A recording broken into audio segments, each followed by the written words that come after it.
The Great Gatsby by F.Scott Fitzgerald. In my younger and more vulnerable years, my father gave me some advice that I've been turning over in my mind ever since. Whenever you feel like criticizing anyone, he told me, just remember that all the people in this world haven't had the advantages that you've had. He didn't say any more, but we've always been unusually communicative in a reserved way, and I understood that he meant a great deal more than that. In consequence, I'm inclined to reserve all judgments, a habit that has opened up many curious natures to me and also made me the victim of not a few veteran bores. The abnormal mind is quick to detect and attach itself to this quality when it appears in a normal person, and so it came about that in college I was unjustly accused of being a politician, because I was privy to the secret griefs of wild, unknown men. Most of the confidences were unsought. Frequently I have feigned sleep, preoccupation, or a hostile levity when I realized by some unmistakable sign that an intimate revelation was quivering on the horizon, for the intimate revelations of young men, or at least the terms in which they express them, are usually plagiaristic and marred by obvious oppressions. Reserving judgments is a matter of infinite hope. I am still a little afraid of missing something if I forget that, as my father snobbishly suggested, and I snobbishly repeat, a sense of the fundamental decencies is parceled out unequally at birth. And, after boasting this way of my tolerance, I come to the admission that it has a limit. Conduct may be founded on the hard rock or the wet marshes, but after a certain point I don't care what it's founded on. When I came back from the East last autumn, I felt that I wanted the world to be in uniform and at a sort of moral attention forever. I wanted no more riotous excursions with privileged glimpses into the human heart. Only Gatsby, the man who gives his name to this book, was exempt from my reaction. Gatsby, who represented everything for which I have an unaffected scorn. If personality is an unbroken series of successful gestures, then there was something gorgeous about him, some heightened sensitivity to the promises of life, as if he were related to one of those intricate machines that register earthquakes 10,000 miles away. This responsiveness had nothing to do with that flabby impressionability which is dignified under the name of the creative temperament. It was an extraordinary gift for hope, a romantic readiness such as I have never found in any other person and which it is not likely I shall ever find again. No, Gatsby turned out all right at the end. It is what preyed on Gatsby, what foul dust floated in the wake of his dreams that temporarily closed out my interest in the abortive sorrows and short-winded elations of men. My family have been prominent, well-to-do people in this Middle Western city for 3 generations. The Carraways are something of a clan, and we have a tradition that we're descended from the Dukes of Buchanan, but the actual founder of my line was my grandfather's brother, who came here in '51, sent a substitute to the Civil War, and started the wholesale hardware business that my father carries on today. I never saw this great uncle, but I'm supposed to look like him, with special reference to the rather hard-boiled painting that hangs in Father's office. I graduated from New Haven in 1915, just a quarter of a century after my father, and a little later I participated in that delayed Teutonic migration known as the Great War. I enjoyed the counter-raid so thoroughly that I came back restless. Instead of being the warm center of the world, the Middle West now seemed like the ragged edge of the universe, so I decided to go east and learn the bond business. Everybody I knew was in the bond business, so I supposed it could support one more single man. All my aunts and uncles talked it over as if they were choosing a prep school for me, and finally said, "Why, yes," with very grave, hesitant faces. Father agreed to finance me for a year, and after various delays I came east, permanently, I thought, in the spring of '22. The practical thing was to find rooms in the city, but it was a warm season, and I had just left a country of wide lawns and friendly trees, so when a young man at the office suggested that we take a house together in a commuting town, it sounded like a great idea. He found the house, a weather-beaten cardboard bungalow at $80 a month, but at the last minute the firm ordered him to Washington, and I went out to the country alone. I had a dog, at least I had him for a few days until he ran away, and an old Dodge and a Finnish woman, who made my bed and cooked breakfast and muttered Finnish wisdom to herself over the electric stove. It was lonely for a day or so until one morning some man, more recently arrived than I, stopped me on the road. "How do you get to West Egg Village?" he asked helplessly. I told him. And as I walked on I was lonely no longer. I was a guide, a pathfinder, an original settler. He had casually conferred on me the freedom of the neighborhood. And so with the sunshine and the great bursts of leaves growing on the trees, just as things grow in fast movies, I had that familiar conviction that life was beginning over again with the summer. There was so much to read, for one thing, and so much fine health to be pulled down out of the young breath-giving air. I bought a dozen volumes on banking and credit and investment securities, and they stood on my shelf in red and gold like new money from the mint, promising to unfold the shining secrets that only Midas and Morgan and Maecenas knew. And I had the high intention of reading many other books besides. I was rather literary in college. One year I wrote a series of very solemn and obvious editorials for the Yale News, and now I was going to bring back all such things into my life and become again that most limited of all specialists, the well-rounded man. This isn't just an epigram. Life is much more successfully looked at from a single window, after all. It was a matter of chance that I should have rented a house in one of the strangest communities in North America. It was on that slender riotous island which extends itself due east of New York, and where there are, among other natural curiosities, two unusual formations of land. 20 miles from the city a pair of enormous eggs, identical in contour and separated only by a courtesy bay, jut out into the most domesticated body of salt water in the Western Hemisphere, the great wet barnyard of Long Island Sound. They are not perfect ovals, like the egg in the Columbus story. They are both crushed flat at the contact end, but their physical resemblance must be a source of perpetual wonder to the gulls that fly overhead. To the wingless a more interesting phenomenon is their dissimilarity in every particular except shape and size. I lived at West Egg, the less fashionable of the two, though this is a most superficial tag to express the bizarre and not a little sinister contrast between them. My house was at the very tip of the egg, only 50 yards from the Sound, and squeezed between two huge places that rented for $12,000 or $15,000 a season. The one on my right was a colossal affair by any standard. It was a factual imitation of some Hotel de Ville in Normandy, with a tower on one side, spanking new under a thin beard of raw ivy, and a marble swimming pool, and more than 40 acres of lawn and garden. It was Gatsby's mansion. Or, rather, as I didn't know Mr. Gatsby, it was a mansion inhabited by a gentleman of that name. My own house was an eyesore, but it was a small eyesore, and it had been overlooked, so I had a view of the water, a partial view of my neighbor's lawn, and the consoling proximity of millionaires, all for $80 a month. Across the courtesy bay the white palaces of fashionable East Egg glittered along the water, and the history of the summer really begins on the evening I drove over there to have dinner with the Tom Buchanans. Daisy was my second cousin once removed, and I'd known Tom in college. And just after the war I spent 2 days with them in Chicago. Her husband, among various physical accomplishments, had been one of the most powerful ends that ever played football at New Haven, a national figure in a way, one of those men who reach such an acute limited excellence at 21 that everything afterward savors of anticlimax. His family were enormously wealthy. Even in college his freedom with money was a matter for reproach, but now he'd left Chicago and come east in a fashion that rather took your breath away. For instance, he'd brought down a string of polo ponies from Lake Forest. It was hard to realize that a man in my own generation was wealthy enough to do that. Why they came east I don't know. They had spent a year in France for no particular reason, and then drifted here and there unrestfully wherever people played polo and were rich together. This was a permanent move, said Daisy over the telephone, but I didn't believe it. I had no sight into Daisy's heart, but I felt that Tom would drift on forever seeking, a little wistfully, for the dramatic turbulence of some irrecoverable football game. And so it happened that on a warm windy evening I drove over to East Egg to see two old friends whom I scarcely knew at all. Their house was even more elaborate than I expected, a cheerful red and white Georgian colonial mansion, overlooking the bay.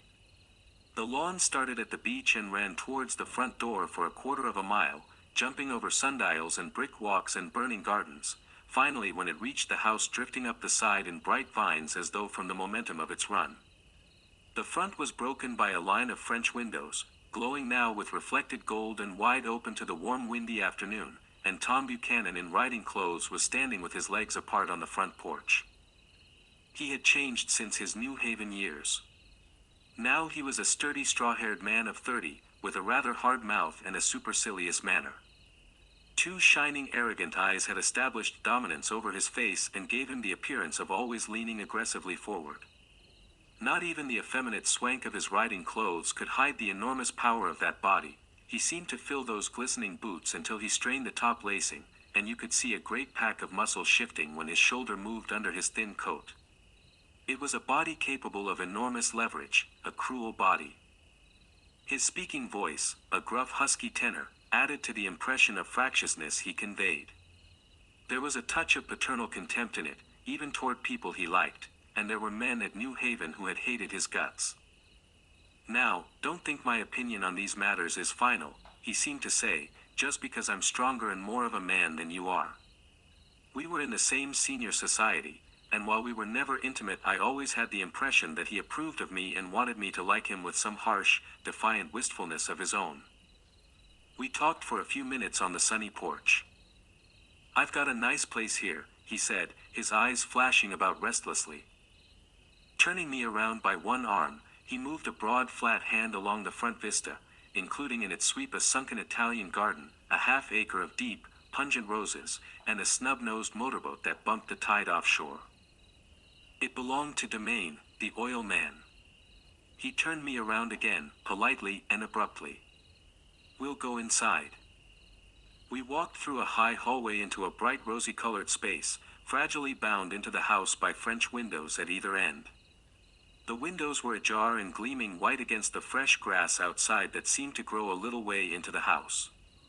A breeze blew through the room, blew curtains in at one end and out the other like pale flags, twisting them up toward the frosted wedding cake of the ceiling, and then rippled over the wine-colored rug, making a shadow on it as wind does on the sea. The only completely stationary object in the room was an enormous couch on which two young women were buoyed up as though upon an anchored balloon.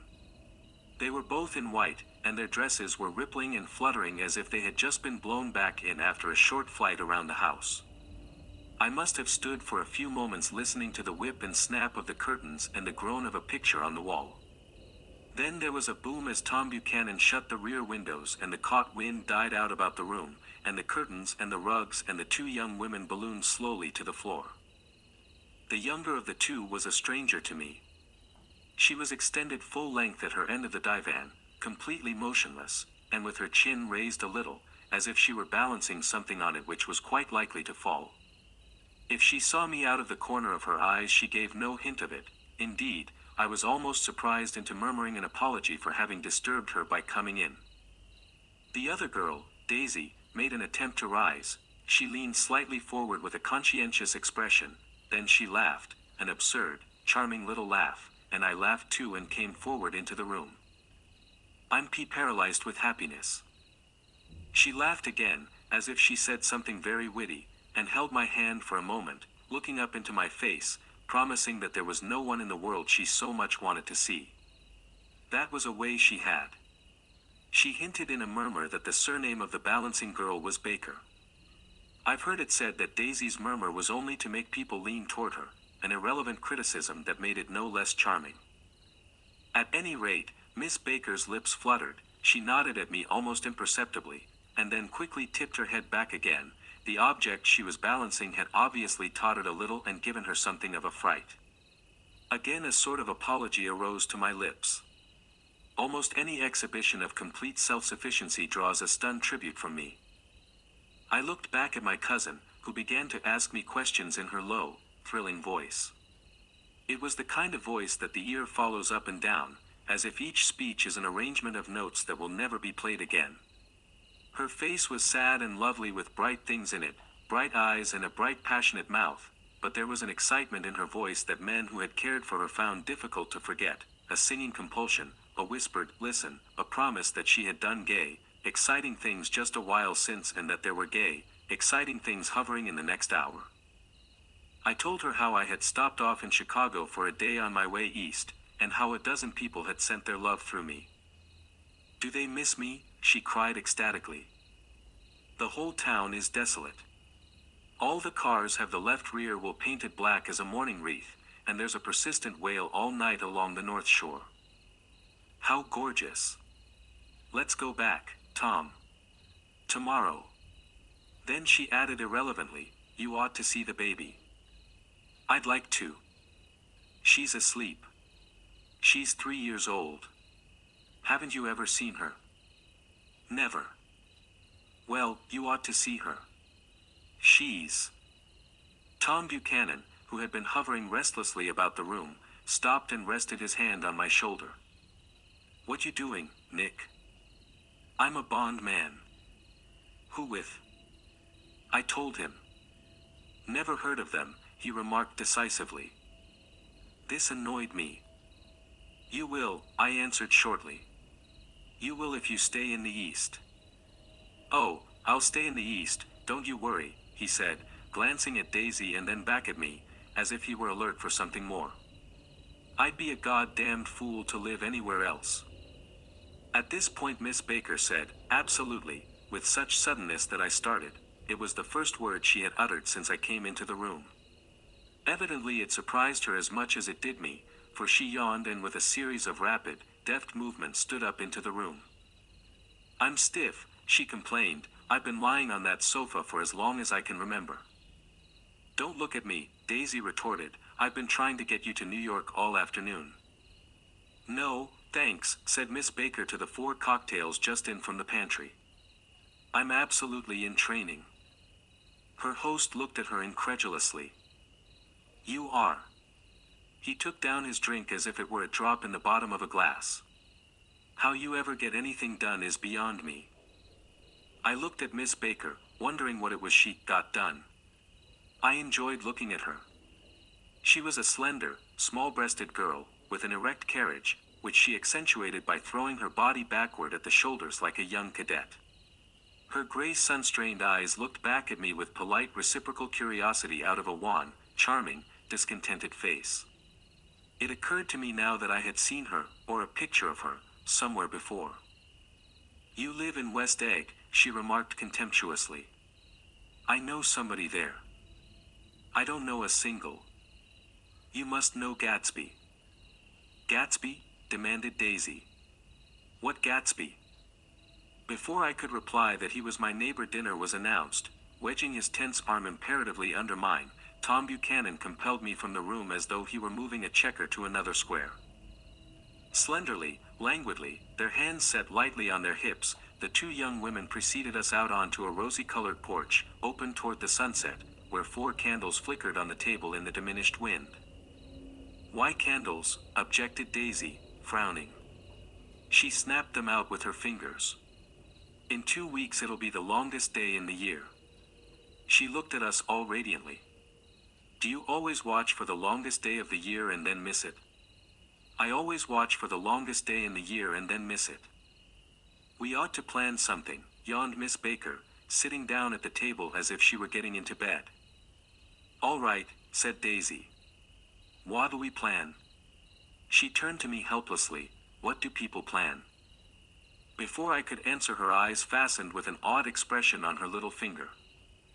Look, she complained, I heard it. We all looked, the knuckle was black and blue. You did it, Tom, she said accusingly. I know you didn't mean to, but you did do it. That's what I get for marrying a brute of a man, a great, big, hulking physical specimen of a... I hate that word, hulking, objected Tom crossly, even in kidding. Hulking, insisted Daisy. Sometimes she and Miss Baker talked at once, unobtrusively, and with a bantering inconsequence that was never quite chatter, that was as cool as their white dresses and their impersonal eyes in the absence of all desire. They were here, and they accepted Tom and me, making only a polite, pleasant effort to entertain or to be entertained. They knew that presently dinner would be over and a little later the evening too would be over and casually put away. It was sharply different from the West, where an evening was hurried from phase to phase towards its close, in a continually disappointed anticipation or else in sheer nervous dread of the moment itself. You make me feel uncivilized, Daisy, I confessed on my second glass of corky but rather impressive claret. Can't you talk about crops or something? I meant nothing in particular by this remark, but it was taken up in an unexpected way. Civilization's going to pieces, broke out Tom violently. I've gotten to be a terrible pessimist about things. Have you read The Rise of the Colored Empires by this man Goddard? Why, no, I answered, rather surprised by his tone. Well, it's a fine book, and everybody ought to read it. The idea is if we don't look out, the white race will be utterly submerged. It's all scientific stuff, it's been proved. Tom's getting very profound, said Daisy, with an expression of unthoughtful sadness. He reads deep books with long words in them. What was that word we? Well, these books are all scientific, insisted Tom, glancing at her impatiently. This fellow has worked out the whole thing. It's up to us, who are the dominant race, to watch out, or these other races will have control of things. We've got to beat them down, whispered Daisy, winking ferociously toward the fervent sun. You ought to live in California, began Miss Baker, but Tom interrupted her by shifting heavily in his chair. This idea is that we're Nordics. I am, and you are, and, after an infinitesimal hesitation, he included Daisy with a slight nod, and she winked at me again.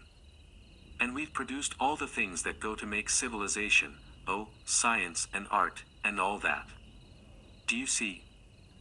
There was something pathetic in his concentration, as if his complacency, more acute than of old, was not enough to him any more.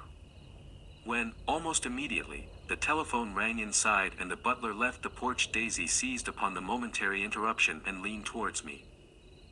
I'll tell you a family secret, she whispered enthusiastically. It's about the butler's nose. Do you want to hear about the butler's nose? That's why I came over tonight. Well, he wasn't always a butler.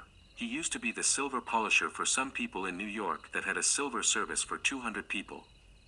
He had to polish it from morning till night, until finally it began to affect his nose. Things went from bad to worse, suggested Miss Baker. Yes. Things went from bad to worse, until finally he had to give up his position. For a moment the last sunshine fell with romantic affection upon her glowing face. Her voice compelled me forward breathlessly as I listened, then the glow faded, each light deserting her with lingering regret, like children leaving a pleasant street at dusk. The butler came back and murmured something close to Tom's ear, whereupon Tom frowned, pushed back his chair, and without a word went inside. As if his absence quickened something within her, Daisy leaned forward again, her voice glowing and singing. I love to see you at my table, Nick. You remind me of a rose, an absolute rose. Doesn't he?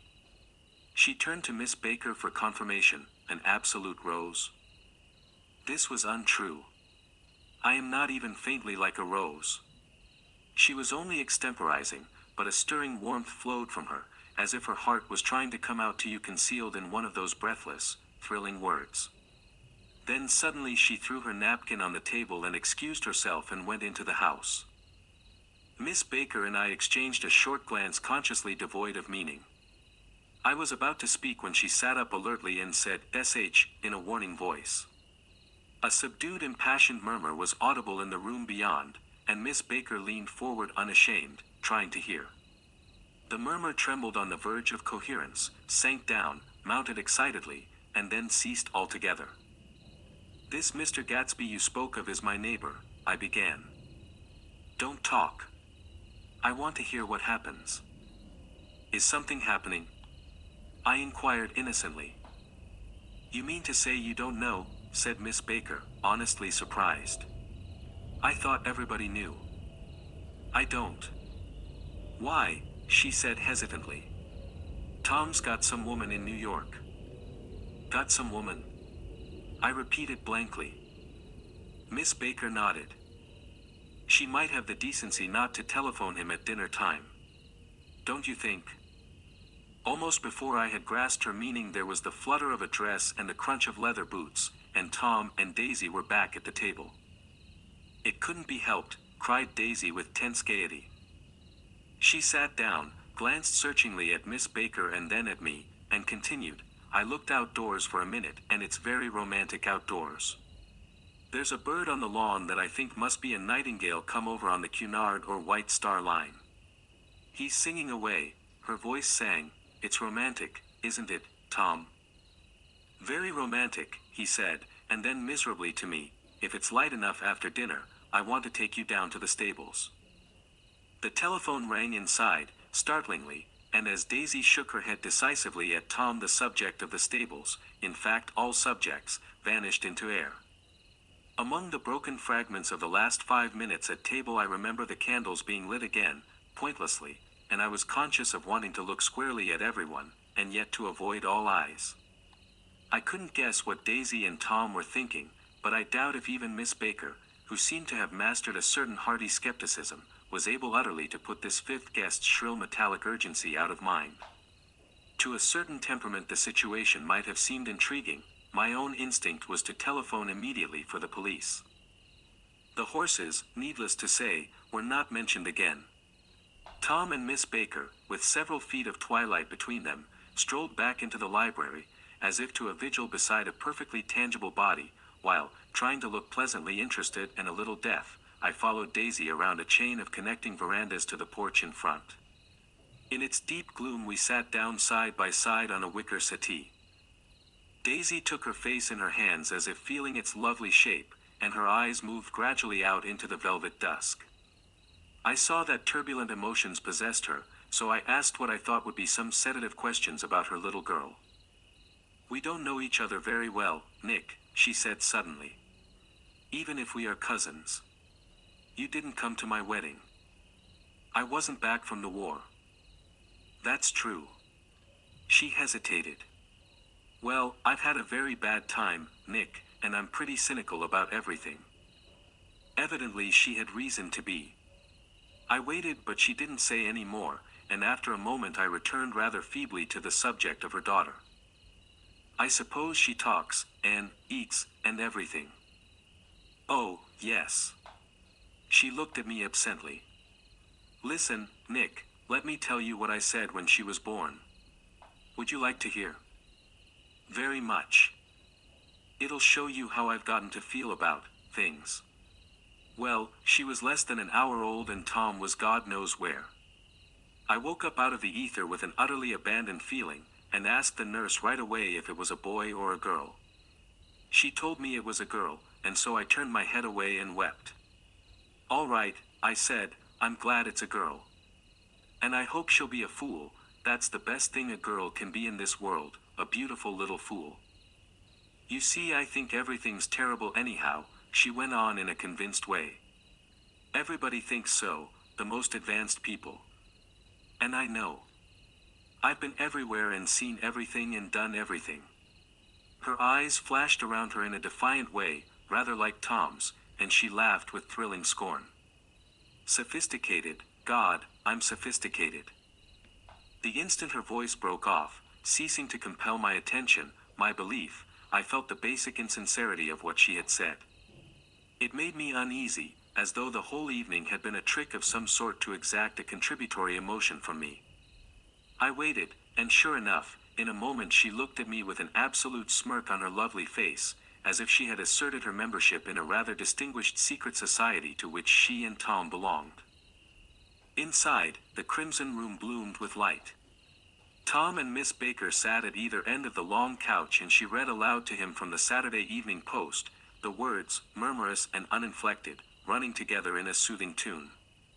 The lamplight, bright on his boots and dull on the autumn leaf yellow of her hair, glinted along the paper as she turned a page with a flutter of slender muscles in her arms. When we came in she held us silent for a moment with a lifted hand. "To be continued," she said, tossing the magazine on the table, "in our very next issue." Her body asserted itself with a restless movement of her knee, and she stood up. 10 o'clock, she remarked, apparently finding the time on the ceiling. "Time for this good girl to go to bed. Jordan's going to play in the tournament tomorrow," explained Daisy, "over at Westchester." "Oh, you're Jordan Baker." I knew now why her face was familiar. Its pleasing contemptuous expression had looked out at me from many rotogravure pictures of the sporting life at Asheville and Hot Springs and Palm Beach. I had heard some story of her too, a critical, unpleasant story, but what it was I had forgotten long ago. "Good night," she said softly. "Wake me at 8, won't you?"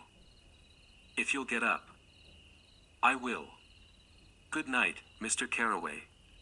See you anon. Of course you will, confirmed Daisy. In fact, I think I'll arrange a marriage. Come over often, Nick, and I'll sort of, fling you together. You know, lock you up accidentally in linen closets and push you out to sea in a boat, and all that sort of thing. Good night, called Miss Baker from the stairs. I haven't heard a word. She's a nice girl, said Tom after a moment. They oughtn't to let her run around the country this way. Who oughtn't to? Inquired Daisy coldly. Her family. Her family is one aunt about 1,000 years old. Besides, Nick's going to look after her, aren't you, Nick? She's going to spend lots of weekends out here this summer. I think the home influence will be very good for her. Daisy and Tom looked at each other for a moment in silence. Is she from New York? I asked quickly. From Louisville. Our white girlhood was passed together there. Our beautiful white. Did you give Nick a little heart-to-heart talk on the veranda? Demanded Tom suddenly. Did I? She looked at me. I can't seem to remember, but I think we talked about the Nordic race. Yes, I'm sure we did. It sort of crept up on us, and first thing you know. Don't believe everything you hear, Nick, he advised me. I said lightly that I had heard nothing at all, and a few minutes later I got up to go home. They came to the door with me and stood side by side in a cheerful square of light. As I started my motor, Daisy peremptorily called, "Wait. I forgot to ask you something, and it's important. We heard you were engaged to a girl out west." That's right, corroborated Tom kindly. We heard that you were engaged. It's a libel. I'm too poor. But we heard it, insisted Daisy, surprising me by opening up again in a flower-like way. We heard it from 3 people, so it must be true. Of course I knew what they were referring to, but I wasn't even vaguely engaged. The fact that gossip had published the banns was one of the reasons I had come east. You can't stop going with an old friend on account of rumors, and on the other hand I had no intention of being rumored into marriage. Their interest rather touched me and made them less remotely rich. Nevertheless, I was confused and a little disgusted as I drove away. It seemed to me that the thing for Daisy to do was to rush out of the house, child in arms, but apparently there were no such intentions in her head. As for Tom, the fact that he had some woman in New York was really less surprising than that he had been depressed by a book. Something was making him nibble at the edge of stale ideas, as if his sturdy physical egotism no longer nourished his peremptory heart. Already it was deep summer on roadhouse roofs and in front of wayside garages, where new red petrol pumps sat out in pools of light, and when I reached my estate at West Egg I ran the car under its shed and sat for a while on an abandoned grass roller in the yard. The wind had blown off, leaving a loud, bright night, with wings beating in the trees and a persistent organ sound as the full bellows of the earth blew the frogs full of life. The silhouette of a moving cat wavered across the moonlight, and, turning my head to watch it, I saw that I was not alone. 50 feet away a figure had emerged from the shadow of my neighbor's mansion and was standing with his hands in his pockets regarding the silver pepper of the stars. Something in his leisurely movements and the secure position of his feet upon the lawn suggested that it was Mr. Gatsby himself, come out to determine what share was his of our local heavens. I decided to call to him. Miss Baker had mentioned him at dinner, and that would do for an introduction. But I didn't call to him, for he gave a sudden intimation that he was content to be alone. He stretched out his arms toward the dark water in a curious way, and, far as I was from him, I could have sworn he was trembling. Involuntarily I glanced seaward, and distinguished nothing except a single green light, minute and far away, that might have been the end of a dock. When I looked once more for Gatsby he had vanished, and I was alone again in the unquiet darkness. 2. About halfway between West Egg and New York the motor road hastily joins the railroad and runs beside it for a quarter of a mile, so as to shrink away from a certain desolate area of land. This is a valley of ashes, a fantastic farm where ashes grow like wheat into ridges and hills and grotesque gardens, where ashes take the forms of houses and chimneys and rising smoke and, finally, with a transcendent effort, of ash-gray men, who moved dimly and already crumbling through the powdery air.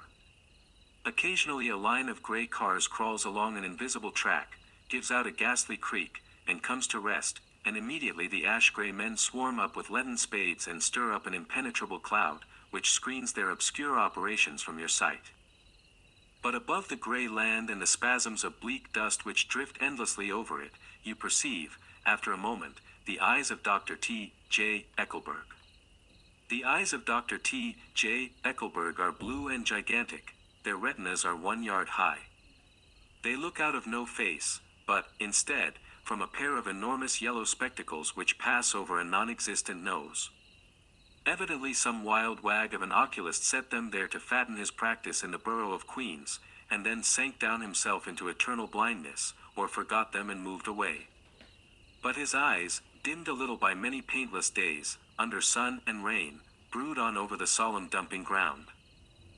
The Valley of Ashes is bounded on one side by a small foul river, and, when the drawbridge is up to let barges through, the passengers on waiting trains can stare at the dismal scene for as long as half an hour. There is always a halt there of at least a minute, and it was because of this that I first met Tom Buchanan's mistress. The fact that he had one was insisted upon wherever he was known. His acquaintances resented the fact that he turned up in popular cafes with her and, leaving her at a table, sauntered about, chatting with whomsoever he knew. Though I was curious to see her, I had no desire to meet her, but I did. I went up to New York with Tom on the train one afternoon, and when we stopped by the ash heaps he jumped to his feet and, taking hold of my elbow, literally forced me from the car. "We're getting off," he insisted. "I want you to meet my girl." I think he'd tanked up a good deal at luncheon, and his determination to have my company bordered on violence. The supercilious assumption was that on Sunday afternoon I had nothing better to do.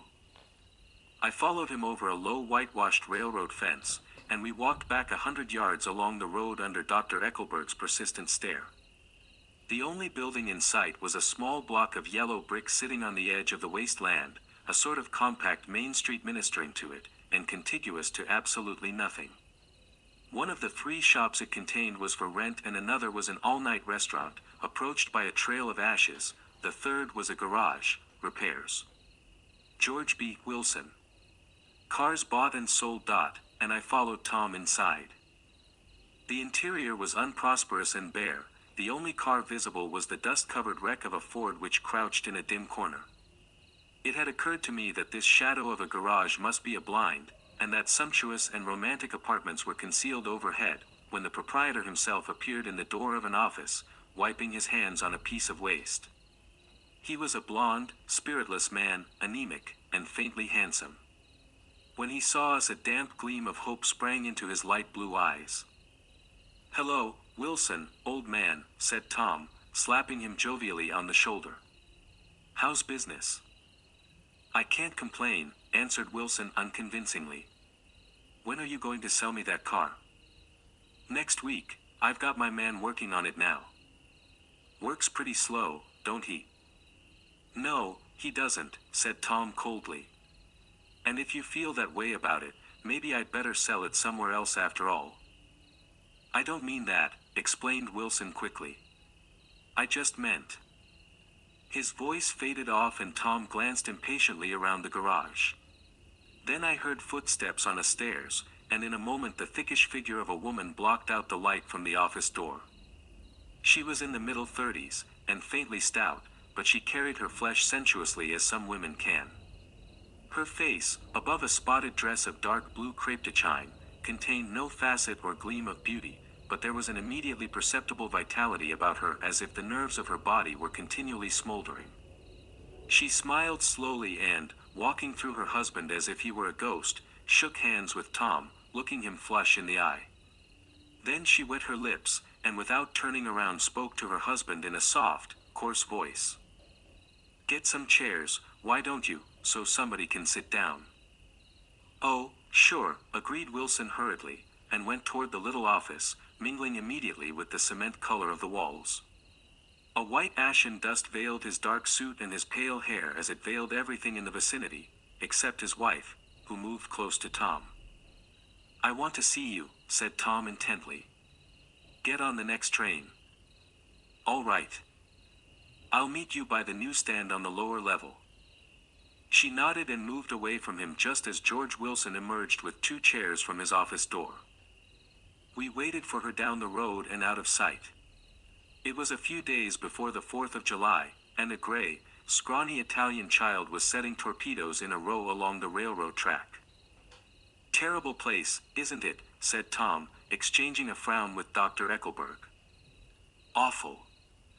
It does her good to get away." "Doesn't her husband object?" "Wilson.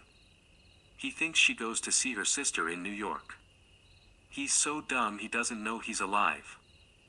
So Tom Buchanan and his girl and I went up together to New York, or not quite together, for Mrs. Wilson sat discreetly in another car. Tom deferred that much to the sensibilities of those East Eggers who might be on the train. She had changed her dress to a brown-figured muslin, which stretched tight over her rather wide hips as Tom helped her to the platform in New York. At the newsstand she bought a copy of Town Tattle and a moving picture magazine, and in the station drugstore some cold cream and a small flask of perfume. Upstairs, in the solemn echoing drive, she let 4 taxicabs drive away before she selected a new one, lavender-colored with gray upholstery, and in this we slid out from the mass of the station into the glowing sunshine. But immediately she turned sharply from the window and, leaning forward, tapped on the front glass. "I want to get one of those dogs," she said earnestly. "I want to get one for the apartment. They're nice to have, a dog." We backed up to a gray old man who bore an absurd resemblance to John D. Rockefeller. In a basket swung from his neck cowered a dozen very recent puppies of an indeterminate breed. "What kind are they?" asked Mrs. Wilson eagerly, as he came to the taxi window. "All kinds." "What kind do you want, lady?" "I'd like to get one of those police dogs. I don't suppose you got that kind." The man peered doubtfully into the basket, plunged in his hand and drew one up, wriggling, by the back of the neck. "That's no police dog," said Tom. "No, it's not exactly a police dog," said the man with disappointment in his voice. "It's more of an Airedale." He passed his hand over the brown wash rag of a back. "Look at that coat. Some coat. That's a dog that'll never bother you with catching cold." "I think it's cute," said Mrs. Wilson enthusiastically. "How much is it?" "That dog?" He looked at it admiringly. "That dog will cost you $10. The Airedale, undoubtedly there was an Airedale concerned in it somewhere, though its feet were startlingly white, changed hands and settled down into Mrs. Wilson's lap, where she fondled the weatherproof coat with rapture. "Is it a boy or a girl?" she asked delicately. "That dog? That dog's a boy." "It's a bitch," said Tom decisively. "Here's your money. Go and buy 10 more dogs with it." We drove over to Fifth Avenue, warm and soft, almost pastoral, on the summer Sunday afternoon. I wouldn't have been surprised to see a great flock of white sheep turn the corner. "Hold on," I said, "I have to leave you here." "No you don't," interposed Tom quickly. "Myrtle'll be hurt if you don't come up to the apartment. Won't you, Myrtle?" "Come on," she urged. "I'll telephone my sister Catherine. She's said to be very beautiful by people who ought to know." "Well, I'd like to, but..." We went on, cutting back again over the park toward the West Hundreds. At 158th Street the cab stopped at one slice in a long white cake of apartment houses. Throwing a regal homecoming glance around the neighborhood, Mrs. Wilson gathered up her dog and her other purchases, and went haughtily in. "I'm going to have the McKees come up," she announced as we rose in the elevator. And, of course, I got to call up my sister, too. The apartment was on the top floor, a small living room, a small dining room, a small bedroom, and a bath. The living room was crowded to the doors with a set of tapestried furniture entirely too large for it, so that to move about was to stumble continually over scenes of ladies swinging in the gardens of Versailles. The only picture was an over-enlarged photograph, apparently a hen sitting on a blurred rock. Looked at from a distance, however, the hen resolved itself into a bonnet, and the countenance of a stout old lady beamed down into the room. Several old copies of Town Tattle lay on the table together with a copy of Simon Called Peter, and some of the small scandal magazines of Broadway. Mrs. Wilson was first concerned with the dog. A reluctant elevator boy went for a box full of straw and some milk, to which he added on his own initiative a tin of large, hard dog biscuits, one of which decomposed apathetically in the saucer of milk all afternoon. Meanwhile Tom brought out a bottle of whiskey from a locked bureau door. I had been drunk just twice in my life, and the second time was that afternoon, so everything that happened has a dim, hazy cast over it, although until after 8 o'clock the apartment was full of cheerful sun. Sitting on Tom's lap, Mrs. Wilson called up several people on the telephone, then there were no cigarettes, and I went out to buy some at the drugstore on the corner. When I came back they had both disappeared, so I sat down discreetly in the living room and read a chapter of Simon Called Peter. Either it was terrible stuff or the whiskey distorted things, because it didn't make any sense to me. Just as Tom and Myrtle, after the first drink Mrs. Wilson and I called each other by our first names, reappeared, company commenced to arrive at the apartment door. The sister, Catherine, was a slender, worldly girl of about 30, with a solid, sticky bob of red hair, and a complexion powdered milky white. Her eyebrows had been plucked and then drawn on again at a more rakish angle, but the efforts of nature toward the restoration of the old alignment gave a blurred air to her face. When she moved about there was an incessant clicking as innumerable pottery bracelets jingled up and down upon her arms. She came in with such a proprietary haste, and looked around so possessively at the furniture that I wondered if she lived here. But when I asked her she laughed immoderately, repeated my question aloud, and told me she lived with a girl-friend at a hotel. Mr. McKee was a pale, feminine man from the flat below. He had just shaved, for there was a white spot of lather on his cheekbone, and he was most respectful in his greeting to everyone in the room. He informed me that he was in the artistic game, and I gathered later that he was a photographer and had made the dim enlargement of Mrs. Wilson's mother which hovered like an ectoplasm on the wall. His wife was shrill, languid, handsome, and horrible. She told me with pride that her husband had photographed her 127 times since they had been married. Mrs. Wilson had changed her costume some time before, and was now attired in an elaborate afternoon dress of cream-colored chiffon, which gave out a continual rustle as she swept about the room. With the influence of the dress her personality had also undergone a change. The intense vitality that had been so remarkable in the garage was converted into impressive hauteur. Her laughter, her gestures, her assertions became more violently affected moment by moment, and as she expanded the room grew smaller around her, until she seemed to be revolving on a noisy, creaking pivot through the smoky air. "My dear," she told her sister in a high, mincing shout, "most of these fellas will cheat you every time. All they think of is money. I had a woman up here last week to look at my feet, and when she gave me the bill you'd have thought she had my appendicitis out." "What was the name of the woman?" asked Mrs. McKee. "Mrs. Eberhardt. She goes around looking at people's feet in their own homes." "I like your dress," remarked Mrs. McKee, "I think it's adorable." Mrs. Wilson rejected the compliment by raising her eyebrow in disdain. "It's just a crazy old thing," she said. "I just slip it on sometimes when I don't care what I look like." "But it looks wonderful on you, if you know what I mean," pursued Mrs. McKee. "If Chester could only get you in that pose I think he could make something of it." We all looked in silence at Mrs. Wilson, who removed a strand of hair from over her eyes and looked back at us with a brilliant smile. Mr. McKee regarded her intently with his head on one side, and then moved his hand back and forth slowly in front of his face. "I should change the light," he said after a moment. "I'd like to bring out the modeling of the features. And I'd try to get hold of all the back hair." "I wouldn't think of changing the light," cried Mrs. McKee. "I think it's—" Her husband said "sh," and we all looked at the subject again, whereupon Tom Buchanan yawned audibly and got to his feet. "You McKees have something to drink," he said. "Get some more ice and mineral water, Myrtle, before everybody goes to sleep." I told that boy about the ice. Myrtle raised her eyebrows in despair at the shiftlessness of the lower orders. These people. You have to keep after them all the time." She looked at me and laughed pointlessly. Then she flounced over to the dog, kissed it with ecstasy, and swept into the kitchen, implying that a dozen chefs awaited her orders there. "I've done some nice things out on Long Island," asserted Mr. McKee. Tom looked at him blankly. "2 of them we have framed downstairs." "2 what?" demanded Tom. "2 studies. One of them I call Montauk Point, the gulls, and the other I call Montauk Point, the sea." The Sister Catherine sat down beside me on the couch.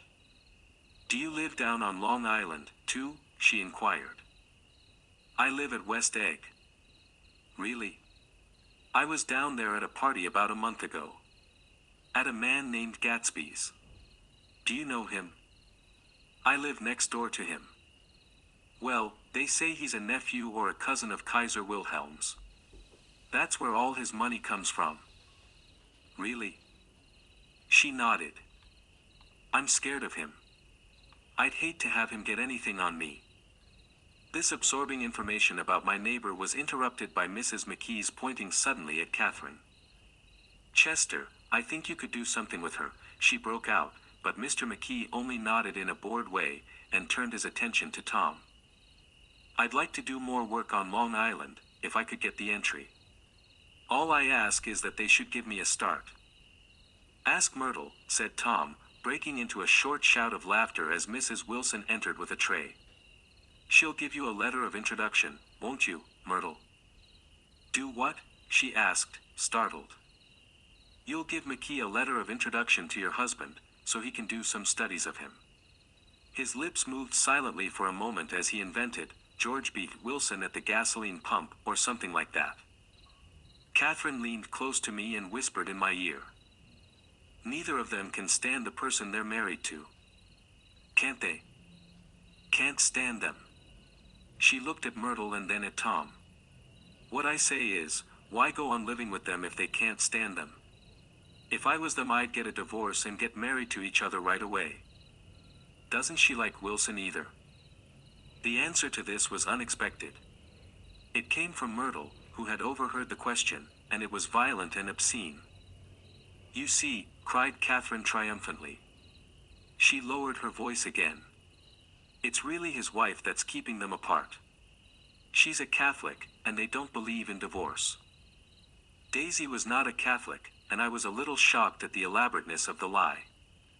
"When they do get married," continued Catherine, "they're going west to live for a while until it blows over. It'd be more discreet to go to Europe." "Oh, do you like Europe?" she exclaimed surprisingly. "I just got back from Monte Carlo." "Really?" "Just last year. I went over there with another girl." "Stay long?" "No, we just went to Monte Carlo and back. We went by way of Marseilles. We had over $1,200 when we started, but we got gypped out of it all in 2 days in the private rooms. We had an awful time getting back, I can tell you. God, how I hated that town." The late afternoon sky bloomed in the window for a moment like the blue honey of the Mediterranean, then the shrill voice of Mrs. McKee called me back into the room. "I almost made a mistake, too," she declared vigorously. "I almost married a little kike who'd been after me for years. I knew he was below me. Everybody kept saying to me, 'Lucille, that man's way below you.' But if I hadn't met Chester, he'd have got me sure." "Yes, but listen," said Myrtle Wilson, nodding her head up and down, "at least you didn't marry him." "I know I didn't." "Well, I married him," said Myrtle, ambiguously. "And that's the difference between your case and mine." "Why did you, Myrtle?" demanded Catherine. "Nobody forced you to." Myrtle considered. "I married him because I thought he was a gentleman," she said finally. "I thought he knew something about breeding, but he wasn't fit to lick my shoe." "You were crazy about him for a while," said Catherine. "Crazy about him?" cried Myrtle incredulously. "Who said I was crazy about him? I never was any more crazy about him than I was about that man there." She pointed suddenly at me, and everyone looked at me accusingly. I tried to show by my expression that I expected no affection. The only crazy I was when I married him. I knew right away I made a mistake. He borrowed somebody's best suit to get married in, and never even told me about it, and the man came after it one day when he was out. "Oh, is that your suit?" I said. This is the first I ever heard about it. But I gave it to him and then I lay down and cried to beat the band all afternoon. "She really ought to get away from him," resumed Catherine to me. "They've been living over that garage for 11 years. And Tom's the first sweetie she ever had." The bottle of whiskey, a second one, was now in constant demand by all present, excepting Catherine, who felt just as good on nothing at all. Tom rang for the janitor and sent him for some celebrated sandwiches, which were a complete supper in themselves. I wanted to get out and walk eastward toward the park through the soft twilight, but each time I tried to go I became entangled in some wild, strident argument which pulled me back, as if with ropes, into my chair. Yet high over the city our line of yellow windows must have contributed their share of human secrecy to the casual watcher in the darkening streets, and I saw him too, looking up and wondering. I was within and without, simultaneously enchanted and repelled by the inexhaustible variety of life. Myrtle pulled her chair close to mine, and suddenly her warm breath poured over me the story of her first meeting with Tom. It was on the two little seats facing each other that are always the last ones left on the train. I was going up to New York to see my sister and spend the night. He had on a dress suit and patent leather shoes, and I couldn't keep my eyes off him, but every time he looked at me I had to pretend to be looking at the advertisement over his head. When we came into the station he was next to me, and his white shirt front pressed against my arm, and so I told him I'd have to call a policeman, but he knew I lied. I was so excited that when I got into a taxi with him I didn't hardly know I wasn't getting into a subway train. All I kept thinking about, over and over, was, "You can't live forever, you can't live forever." She turned to Mrs. McKee and the room rang full of her artificial laughter.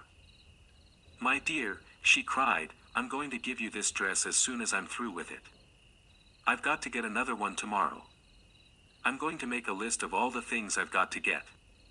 A massage and a wave, and a collar for the dog, and one of those cute little ashtrays where you touch a spring, and a wreath with a black silk bow for Mother's grave that'll last all summer. I got to write down a list so I won't forget all the things I got to do." It was 9 o'clock. Almost immediately afterward I looked at my watch and found it was 10. Mr. McKee was asleep on a chair with his fists clenched in his lap, like a photograph of a man of action. Taking out my handkerchief I wiped from his cheek the spot of dried lather that had worried me all the afternoon. The little dog was sitting on the table looking with blind eyes through the smoke, and from time to time groaning faintly. People disappeared, reappeared, made plans to go somewhere, and then lost each other, searched for each other, found each other a few feet away. Sometime toward midnight Tom Buchanan and Mrs. Wilson stood face to face discussing, in impassioned voices, whether Mrs. Wilson had any right to mention Daisy's name. "Daisy! Daisy! Daisy!" shouted Mrs. Wilson. "I'll say it whenever I want to. Daisy! Die!" Making a short deft movement, Tom Buchanan broke her nose with his open hand. Then there were bloody towels upon the bathroom floor, and women's voices scolding, and high over the confusion a long broken wail of pain. Mr. McKee awoke from his doze and started in a daze toward the door. When he had gone halfway he turned around and stared at the scene, his wife and Catherine scolding and consoling as they stumbled here and there among the crowded furniture with articles of aid, and the despairing figure on the couch, bleeding fluently, and trying to spread a copy of Town Tattle over the tapestry scenes of Versailles. Then Mr. McKee turned and continued on out the door. Taking my hat from the chandelier, I followed. "Come to lunch some day," he suggested, as we groaned down in the elevator. "Where?" "Anywhere." "Keep your hands off the lever," snapped the elevator boy. "I beg your pardon," said Mr. McKee with dignity, "I didn't know I was touching it." "All right," I agreed, "I'll be glad to." I was standing beside his bed and he was sitting up between the sheets, clad in his underwear, with a great portfolio in his hands. Beauty and the Beast. Loneliness. Old Grocery Horse. Brook End Bridge. Then I was lying half asleep in the cold lower level of the Pennsylvania station, staring at the Morning Tribune, and waiting for the 4 o'clock train.